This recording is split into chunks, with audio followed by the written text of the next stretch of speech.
It's 2014. The LEGO Movie and Dark Souls 2 have come out. It's a relatively good year for games and movies. But one man, working alone from his recliner, armed with Cheetos, Diet Coke, a laptop, and a last bit of hope, releases a game. That game would be Five Nights at Freddy's. The game would go on to be well received, and even that is an understatement. Nowadays, there's merchandise and even a friggin' movie. There even is a little subgenre for fan games. You got big names such as Five Nights at Candy's, Pop Goes, Jolly, and so many others. But one stands out amongst them all.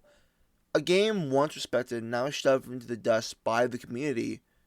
That game series is The Return to Freddy's.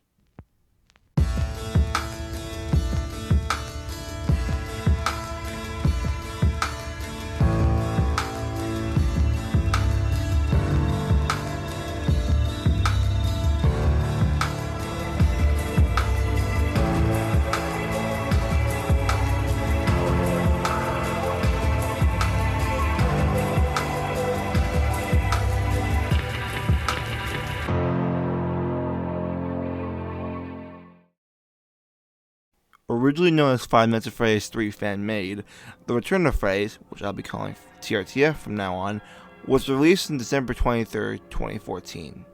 It was created by BFP Films 424, aka Tyler Alstrom. It was released to mostly positive reception, mainly due to the standards of fan games not being too high at the time. YouTubers like Yami Mash, Corey Kenshin, The Game Salmon, and loads played this game. But with all things, there comes hate. Some people didn't like it. Not only that, Tyler used renders of Candy the Cat without Emil Mako's permission. Along with things like Super Cancer, this is one of the first things when you bring up TRTF in a conversation about fan games. All of this is what led to Scott Cawthon contacting Tyler, telling him to take the game down.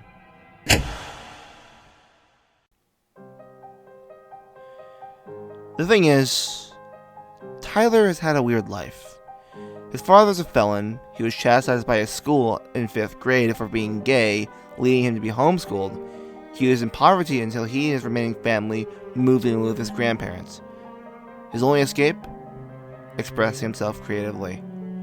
Before TRTF, he made several different Mario and Smash Bros. Fan games, though they're either private or lots of time. His big debut with game development was TRTF, and it was his first real taste of fame. Having the feeling of people appreciating his work taken away from him left him heartbroken. Tyler's mother contacted Scott and told him it wasn't part of the copy. She even asked him to try out the game. A few days later, Tyler heard back from Scott. Tyler, I owe you a big apology.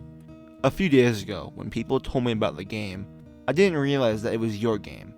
I thought it was just another pirated copy of my game, so I had it removed.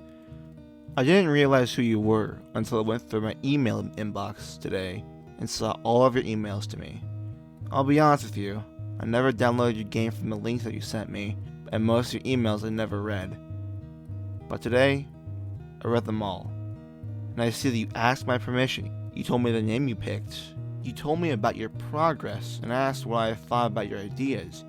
You did everything right. I was the one who should have been paying more attention to you, and I should have given you feedback, but more importantly, I should have stood up for you when your game was under attack. Your mom told me about the threats you get. Anytime you make something popular, people will find a way to be angry with you. It's not fair. I get a lot of hate mail too. When I was making my first games, there would sometimes be huge flame wars. People would insult me and make fun of me, and I would be devastated.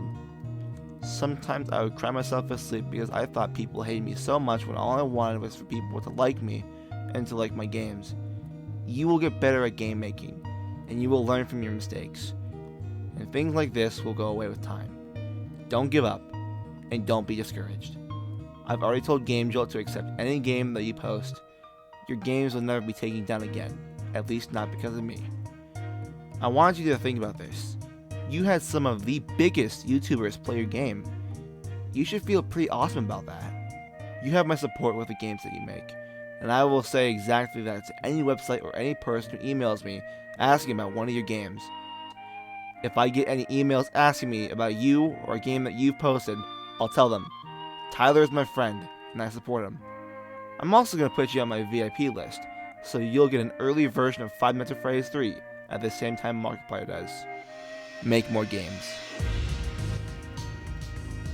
In an email, Scott apologized dearly for the mishap, and he later sent Tyler a lot of unreleased Freddy's merchandise along with a $10,000 check. Scott also allowed Tyler to re-upload the game, but since the third Freddy's game was being made, it had to be uploaded under a new name. That name would be The Return of Freddy's.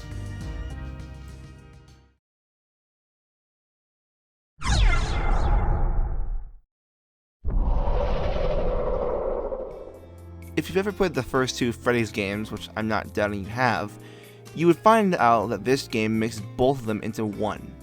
Not just in terms of gameplay, but the map too. Tyler also included the cut Toxic Mask Meter from FNAF 2, which is kinda cool actually. There is one really weird thing about the game.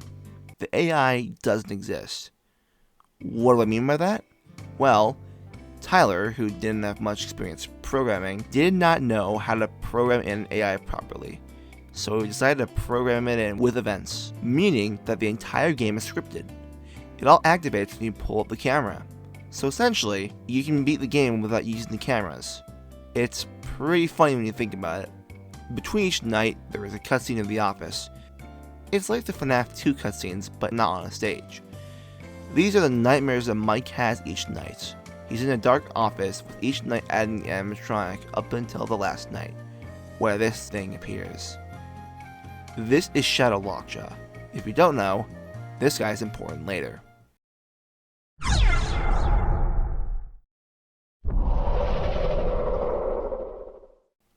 Alright, lore. There have been some new lore discoveries since my last video, so before I begin this segment, I want to thank my friend who is knowledgeable in TRTF's lore, jesterslumber. She's helped me out a lot with this part, and I cannot thank her enough. Alright, let's begin. Sometime in the 90s, some kids go missing. If you know about FNAF, you already know that they are killed. Who are they killed by? Well, Vincent. His name is Vincent in this game series. Not William Afton, not Vincent Afton. It's Vincent. It really annoys me and a lot of other people when people call the purple guy in TRTF William Afton. Anyways, Vincent records some messages for the next employee, but on the fourth night of his shift, he is attacked by Golden Freddy. In 1994, Mike Schmidt takes the job at Freddy's. Sometime after his time working there, the place closes down. 21 years later, Freddy's reopens, and Mike reapplies. To explain why the animatronics are withered, it's because they have ripped themselves apart to show that they are possessed. Vincent's messages play at the beginning of every night, like a typical 5 Nights at Freddy's game. Every message, though, he fears that he's being stalked by someone. And on the night 5 phone call,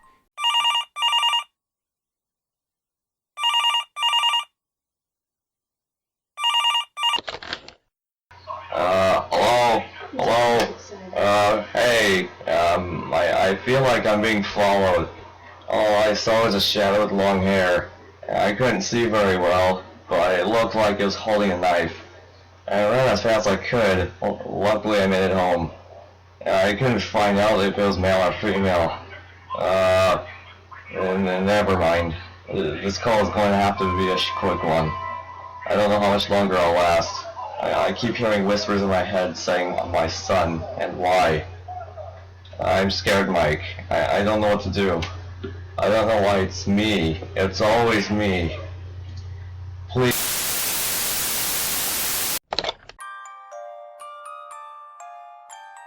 he is murdered by a mysterious shadowy figure holding a knife.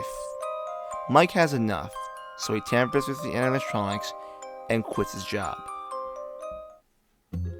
There's an inconsistency with already, admittedly, not so well written lore. That is night 6. You know how Vincent died? Well, in Night 6, he comes back in the golden Freddy suit and tries to kill Mike. After Mike survives the night, Vincent is arrested. This is never stated in any lore documents and thus is considered non-canon.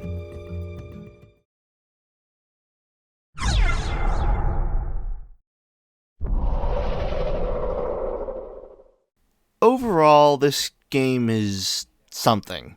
It's not good, but despite its flaws, it sort of serves as a time capsule from a bygone era of fan games, where kids or teens have experimented with game development possibly for the first time. Without this game, the fan game scene would be a lot different, and I don't think we'd be where we are at today.